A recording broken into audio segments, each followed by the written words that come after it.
So hello guys, কেমন আছো তোমরা সবাই? আশা করি সবাই খুব ভালো আছো আর আমিও খুব ভালো আছি। তো আজকে ছিল মঙ্গলবার আর আজকে আমি সারাদিন কি করলাম চলো এটাই তোমাদের সাথে আজকে শেয়ার করি। তো সবার প্রথমে আমি আজকে উঠে রেডি হয়ে নিয়েছিলাম, কারণ আজকে আমার ছিল টিউশন প্লাস আমার কলেজে অ্যাসাইনমেন্ট সাবমিটের ডেট। তো আমি রেডি হবো আর আমার বোন আমাকে জ্বালাবে না, এটা তো কখনোই হয় না। তো বাড়ি থেকে প্রায় রোজ রোজই বেরোনো হয় আর সেরকমভাবে রেডি হওয়া হয় না, তো সেই জন্য ভাবলাম আজকে একটু ভালো করে রেডি হয়ে নিই।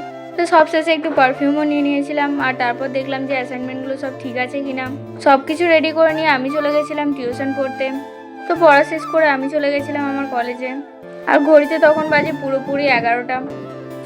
এটা হচ্ছে আমাদের কলেজের সুন্দর আম্রকুঞ্জ, মানে আমের বাগান, নামেই আমের বাগান, আম টাম কিছু নেই। তো এখন কাঁঠাল ধরে আছে, তোমরা যদি খেতে চাও তাহলে চলে এসো আমাদের কলেজে। কলেজে ছিল অনেক কাঁঠাল গাছ, তো চারিদিকে একদম কাঁঠাল পাকার গন্ধে মোমো করছিল। আর তারপর তো আমরা আমাদের কমন রুমে একটু রেস্টও নিয়ে নিয়েছিলাম আর অনেক গল্প করেছিলাম। আর আজকে আমাদের গল্পের টপিক ছিল কোথাও ঘুরতে যাব, মানে আমরা ট্রিপ প্ল্যান করছিলাম। কেন বলো তো, অনেকদিন কোনো প্ল্যান ক্যান্সেল হয়নি তার জন্য। মানে আমরা যতবারই প্ল্যান করি না কেন, কোনো না কোনো কারণে সেটা ক্যান্সেল হয়ে যায়।